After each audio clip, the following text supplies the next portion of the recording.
are your memories of when Kerry beat Ric Flair for the NWA title? What are your memories of that night? When Kerry beat Flair for the title? Oh, that was great. It was like,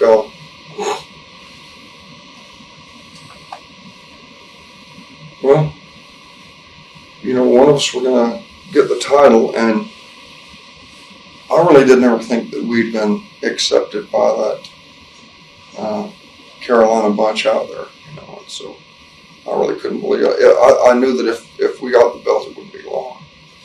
Did you ever feel that you should have won the title in David's name since you were the older brother, or was there any animosity towards Carrie for your... I looked at wrestling like a business, and I know there are guys that talk about they're in it for the love of the sport and all that, but really, let's face it, there's only one reason I got in that ring, was money. Right. You know, and so that titles and stuff like that really didn't make a big difference to me. Memories of when Carrie was arrested after coming back from his honeymoon? I don't remember much about that. I never did know much. Kerry didn't tell me anything. And what you read in the paper is, you know, usually not that sharp anyway. And I know that they found a lot of aspirin. He had a lot of aspirin in his pocket that had like gotten wet and like dissolved, and they called that a drug. And later, when they found out that it was aspirin, they never did say that it was aspirin. It was just they just called it a white powdery substance. And you know, to a newspaper reader, that means drugs. Right. And people say, "How could you do it? How could you maintain? You know, how could you keep standing after all that?" Well, when you don't have any other choice, it's either lay down and die or, you know, go on. Well, then you have to go on. What else are you going to do? You can't just die. You can't just drop dead, even though you may feel like it. You know, it's when you have no choice, but either that or kill yourself, then the choice is pretty easy. Right. Just keep going. It hurts. And like, you know, I had a radio station call me from here in New York after the 9/11 thing. And there were so many people here that were, I know, broken-hearted because they lost loved ones in those towers, you know, and all. And they asked me, you know, about grief, like I'm going to be an expert, you know. And I thought, I wish there's something I could tell them, you know. But the truth is so ugly, I don't want to say it, that it doesn't get better. It just gets worse. But you get used to it. There's nothing good you can tell somebody about grief. It doesn't get better. It's almost too strong for mortal man. It really pushes you to your capacity. Right. I got a lot of questions coming up. So, what happened when Mike almost died from toxic shock syndrome? Well, we were wrestling in Israel. Got his shoulder jerked out of joint. Flew him back to Texas to operate on him. And in the incision, he got a form of staph called toxic shock syndrome. It's usually a disease ladies get from tampons, but 4 or 5 athletes have gotten it. And it's a super intense staph, is what it is. Staph germs, you know. So there were, to the point where Mike's fever went up to 107 degrees. All of his organs started shutting down, his lungs, his kidneys. They were like shutting off arteries all over, so just to keep his heart going, you know, his brain. It's a real miracle that he lived. Do you feel that he was forced back into the ring at a point when he was physically and mentally not ready to be in there? Or? That's a good point right there, because when we'd wrestle, we'd mess around with him, you know, try to get Mike, check him to see how bad off he was. You know, because 107 degrees, there's no reason he could have lived. Everyone dies at 104, 105. And so we had to find out. We used to get in the canoe and we'd try to dump the other brother out of it, you know. And Mike was real good at it. You could not shake him out of that canoe. But after that, he couldn't even stand up in the canoe. And I remember we gave him a black eye. And that black eye stayed there for like 8 weeks. And normally a black eye lasts, a week, you know. So something wasn't right. And then with his checkbook, he'd keep good books for a couple of weeks. And then for a couple of weeks, he'd just go way all over the just didn't care. So his behavior was getting like this, you know. And pretty soon one day he just attacked a street light. First he kicked on a parked car, and then just smashed a street light. He was going to try to tear it down, and was going to climb up there and tear it down. And so, of course, the cops get him in the middle of the day, and arrested him, and they found a half a joint, too. Well, that's big news, in Texas. That was a little much. Right. So Mike was so ashamed of the joint. Tearing up the light, he could live with that. Kicking in the car, he could live with that. But being caught with that half a joint, he knew what it'd do to Dad, he knew what it'd do to the family after losing so many brothers to drugs that are not to drugs, and not Dave didn't. But, Kerry had his episode at DFW Airport, and how bad this would hurt the family in Mike's eyes. That the shame made him kill himself. Took a handful of he had these pills the doctor gave him to sleep, and he took a whole handful and drank some beer. Died. Did you ever think anything like that would happen with Mike, or did he give any clues? Or no, not ever with Mike. Mike was so he was so together. You know what? I always thought if anybody was going to do that, it would be Chris. And Chris held out all that time. I never thought Carrie would do anything like that. But there were drugs involved there.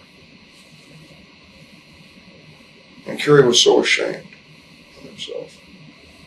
But,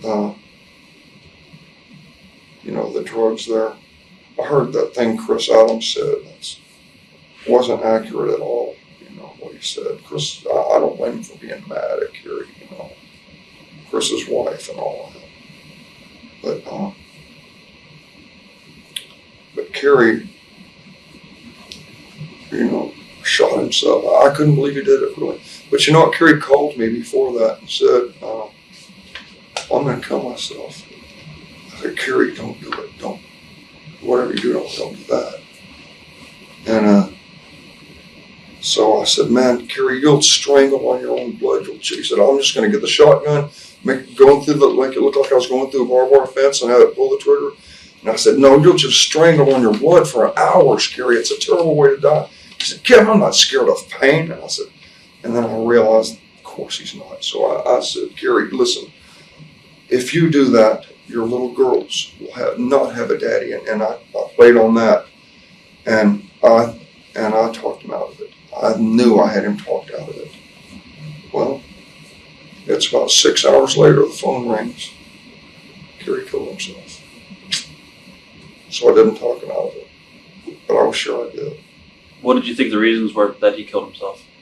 His girls. He wasn't going to be able to see his girls. And this is before he was going to get indicted for cocaine possession, right? He was going to go to jail, right? Yeah, well, or they said he might. Actually, Kerry had an attorney that there was no way Kerry's going to go to jail. But, right. But the thing was, he was being dragged through the mud in Dallas, and that was what did it to Kerry. It was not prison, In fact, I think prison would probably been good for him. Mm-hmm. He would have been able to sleep, go to bed early, just lift weights all day, eat 3 square meals a day. He'd have loved it. Did he say that like when he was WWF, was that like rough on him? Being on Yeah, probably so. Because see, Kerry never did look at wrestling like I think it should be looked at. Kerry would come up to WWF and the Learjets and the limousines, he just wanted to be a part of that, Like, what matters to me is what's in my wallet when I get to Texas. Right. Getting back to Carrie real quick, did you know how big his drug problem was? To who? Did you realize that Carrie had a bad... Carrie. I was never that good at spotting that. My dad could spot it, and Pam says she could spot it, but I was terrible at that. I remember, I say that, I'd see Kerry sometimes and he wouldn't look right. And I remember when he'd do cocaine, he'd have a look in his eye like a wolf or something, like wild. Wild. He'd have a wild look in his eye. And so I noticed that look. But as far as, Kerry wasn't addicted to any one drug. Kerry just liked to do drugs. Right. you know. It wasn't like he was an addict. He just, you know, I guess the reason I couldn't really spot when he was doing it is because it'd be different symptoms every time. It'd be a different drug every time, I guess, you know. Do you think a lot of that could have been attributed to his foot and everything? Yeah. He He got into the painkillers when he had the foot. You know, they did all that 15 hours of surgery, 25 hours of surgery. And then he got up out of the bed to walk and get a cheeseburger and crushed it all up. And they just had to cut it off after that. Oh. Now, also Chris, your other brother, Chris, what do you think led him to kill himself? Well, Chris had all that asthma and his bones were brittle, and he wanted to be a great big muscle man. He wanted to be just like Carrie. And it just wasn't going to happen. And Chris was